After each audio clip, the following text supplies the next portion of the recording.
कभी सोचा है जब दुश्मन सरहद पार नहीं बल्कि क्लासरूम और हॉस्पिटल से हमला करे तो क्या होगा? जहां किताबें हथियार बन जाए और डिग्री साजिश की ढाल। दिल्ली के दिल में हुआ वो धमाका सिर्फ आवाज नहीं थी, वो चेतावनी थी। चेतावनी इस बात की कि अब खतरा बाहर नहीं, हमारे बीच पल रहा है। लाल किले के पास गूंजे उस धमाके ने न सिर्फ दिल्ली को हिला दिया बल्कि पूरे देश को सोचने पर मजबूर कर दिया कि क्या देश को वास्तव में बाहर से खतरा है या अंदर के दुश्मनों से।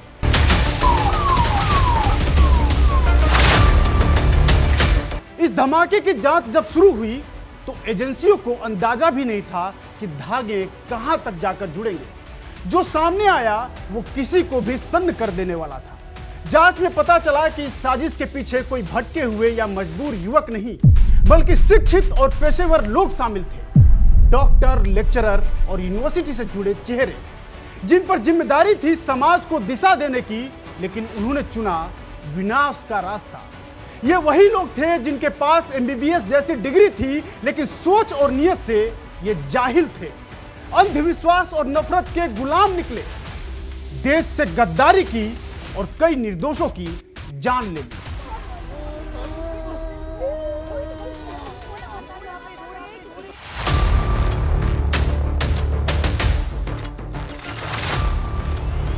जांच में कई आरोपियों के अल फलाह यूनिवर्सिटी से सीधे सीधे कनेक्शन निकले। इन नामों में शामिल है उमर मोहम्मद, डॉक्टर मुजम्मिल शकील जिसे मुसैब के नाम से भी जाना जाता है, और शाहीन शाहिद। साथ ही ऐसे और भी कई नाम हैं।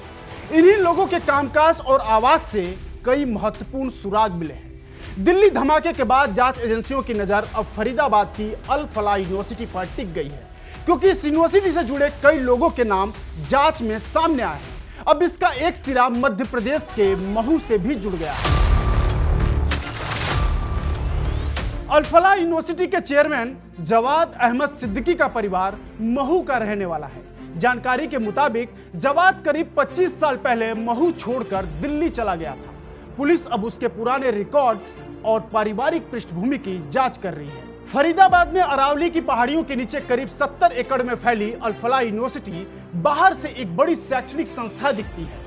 यहाँ इंजीनियरिंग, एजुकेशन और मेडिकल कॉलेज चलाए जाते हैं। अल फलाह विश्वविद्यालय की शुरुआत सन 1997 में एक इंजीनियरिंग कॉलेज के रूप में हुई थी, लेकिन अब जांच में खुलासा हुआ है कि इसी कैंपस से दिल्ली धमाके की साजिश रची गई थी। अब तक की जांच से यह पता चला है कि डॉक्टर मुजम्मिल शकील, उमर मोहम्मद और शाहीन शाहिद फरीदाबाद के अल फलाह अस्पताल में काम करते थे। एटीएस की जांच में सबसे बड़ा सुराग यूनिवर्सिटी की बिल्डिंग नंबर 17 के रूम नंबर 13 से मिला है। यह कमरा डॉक्टर मुजम्मिल अहमद गनई उर्फ मुसैब को अलॉट किया गया था। यहीं से धमाके की योजना बनाई गई थी और बाकी साथियों से संपर्क रखा गया था। रूम के ठीक बगल में डॉक्टर उमर का कमरा था। ये वही डॉक्टर उमर हैं जिनका नाम मुख्य रूप से सामने आ रहा है, जिन्हें कार में भी देखा गया था, जिन पर संदेह जताया गया कि यही वो शख्स है जिसके चलते यह धमाका हुआ, या फिर यही वो शख्स है जो उस दौरान धमाके के दौरान i20 कार में मौजूद था। दोनों पिछले 3 महीने से कथित तौर पर जैसे मोहम्मद और अंसर गजावत उल हिंद जैसे आतंकी संगठनों के संपर्क में थे। एटीएस ने इस रूम से डिजिटल डिवाइस, दस्तावेज और कई अहम सबूत बरामद किए। इसके बाद करीब 5 घंटे तक सर्च ऑपरेशन चला। जांच आगे बढ़ी तो फरीदाबाद के पास लगभग 3000 किलोग्राम विस्फोटक सामग्री मिली। यह वही सामग्री थी जो धमाके से जुड़ी हुई बताई जा रही है। जांच में पाया गया कि इन विस्फोटकों को रूम नंबर 13 से जुड़े आरोपियों ने मंगवाया था। अब तक 3 बड़े आरोपी गिरफ्तार भी किए जा चुके हैं। इनमें सबसे अहम नाम है डॉक्टर शाहीन अंसारी का, जिसे फरीदाबाद से विस्फोटक सामग्री के साथ पकड़ा गया। उसकी गिरफ्तारी के बाद उसके भाई परवेज अंसारी पर भी जांच तेज कर दी गई है। जो लोग पकड़े गए हैं वे सभी कहने को तो पढ़े लिखे लोग हैं। किसी के पास डॉक्टर की डिग्री है तो कोई यूनिवर्सिटी में पढ़ाता था, लेकिन पूछताछ में खुलासा हुआ कि ये लोग आतंकवादी संगठनों के संपर्क में थे और देश के खिलाफ साजिश रच रहे थे। अब एजेंसियां 3 अहम बातों पर ध्यान दे रही हैं। पहला, कि क्या ये लोग किसी बड़े आतंकी संगठन से जुड़े थे या फिर ये खुद एक छोटी साजिश रच रहे थे। और तीसरा सबसे अहम सवाल कि क्या यूनिवर्सिटी और हॉस्पिटल को जानबूझकर साजिश के कवर के रूप में इस्तेमाल किया गया। और जब इस यूनिवर्सिटी की स्थापना हुई, पहले ये यूनिवर्सिटी एक कॉलेज के रूप में थी, बाद में इसको यूनिवर्सिटी का दर्जा दिया गया और उसके बाद भी यहाँ जितने काम करने वाले लोग हैं, आपको बता दें कि जो ये घटनाक्रम पूरा हुआ, ये धमाका हुआ, जांच में जो मुख्य नाम सामने आए हैं उनमें से कई का कनेक्शन पुलवामा से निकला है और इनमें से अधिकतर लोग जो है रहने वाले वो जम्मू और कश्मीर के हैं। और विश्वविद्यालय में भी चाहे वो शिक्षक हों चाहे छात्र हों, जो संदिग्ध पाए गए हैं उनमें से अधिकतर जम्मू और कश्मीर से उनका कनेक्शन साफ साफ देखने को मिलता है।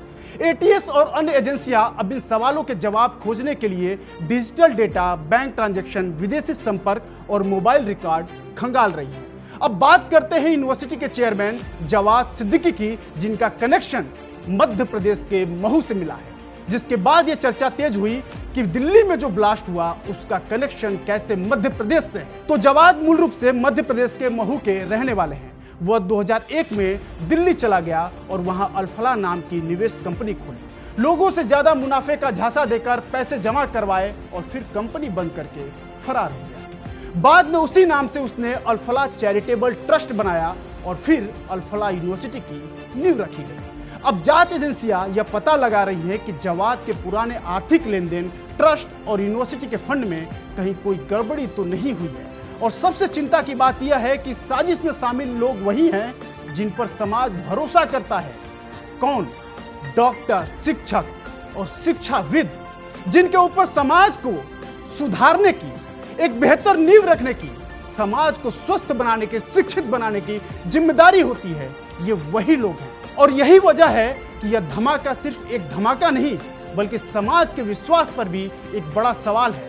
अब सवाल यह है कि क्या शिक्षा संस्थानों में भर्ती के समय पूरी बैकग्राउंड की जांच होनी चाहिए? क्या इसके लिए कोई विशेष नियम होना चाहिए? क्या हॉस्पिटल और कॉलेजों की गतिविधियों पर सुरक्षा एजेंसियों की निगरानी बढ़ाई जानी चाहिए? फिलहाल एटीएस और पुलिस सभी एंगल से जांच कर रही है। गिरफ्तार किए गए आरोपियों से पूछताछ जारी है और कई डिजिटल सबूतों की जांच चल रही है। जवाद सिद्दीकी और उसके परिवार से जुड़ी जानकारियां भी खंगाली जा रही हैं ताकि यह पता लगाया जा सके कि यूनिवर्सिटी या ट्रस्ट का दुरुपयोग तो नहीं हो रहा है। कुल मिलाकर यह मामला हमें एक कड़ा सबक देता है कि डिग्री और पद किसी की नीयत की गारंटी नहीं देते। जब शिक्षा और इलाज जैसे पवित्र पेशे साजिश की ढाल बन जाए तो उसका असर सिर्फ कानून नहीं बल्कि समाज की आत्मा पर भी पड़ता है। ये कहानी सिर्फ एक धमाके की नहीं, ये उस सच्चाई की है जो हमारी आंखों के सामने थी पर हमने देखी नहीं। जब डॉक्टर, टीचर और स्कॉलर गुनाह की यूनिवर्सिटी में दाखिल हो जाए तो सवाल उठता है कि क्या हम सच में सुरक्षित हैं? अब वक्त है सिर्फ जांच का नहीं बल्कि जवाबदेही का, क्योंकि जब फलाह यानी कि भलाई के नाम पर फितना यानी कि बुराई छिपी हो तो समझ लीजिए खतरा अब दीवारों के भीतर नहीं, ये दीवारों के बाहर भी है, हमारे समाज में है। इसलिए ऐसे दीवारों को गिराना भी जरूरी है। खैर, इस पूरे मामले पर अब भी दिल्ली पुलिस, एनआईए और एटीएस जांच कर रही है। इस मामले से संबंधित और भी अपडेट्स हम आप तक पहुंचाते रहेंगे। आप देखते रहिए विस्तार न्यूज। मैं हूं अरुण जायसवाल।